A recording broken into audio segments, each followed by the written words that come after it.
Ai, grūti izvēlēties. Kādu dzērienu lai dzer no rīta?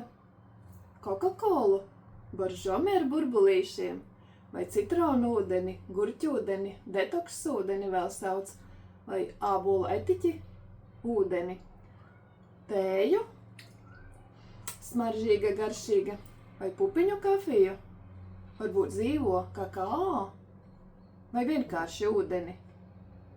Kādu tu izvēlētos? Uzraksti cipariņu, kuru tu izvēlētos dzērienu. Bet es gribēju pateikt ne par ūdeņiem, ne par tējām vai kakao.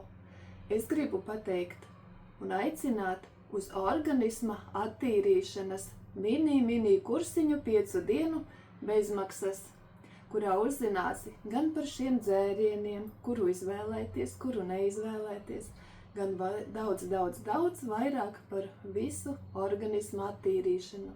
Kāpēc, kad, kas notiks, kas nenotiks. Solīti pa solītim uzzināsi visu, kā mēs attīram organismu.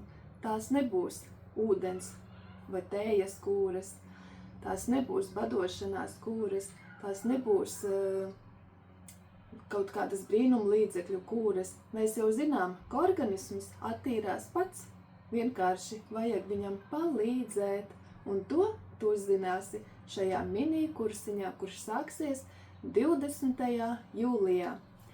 Piesakies, rakstot man vēlos, vai raksti privāti, uzreiz jau pievienošu tevi grupiņai, kur visu uzzināsi, un tiekamies, vairs nebūs problēmas domāt par šiem visiem daudzajiem dzērieniem, ko un kā lietot. Bučas!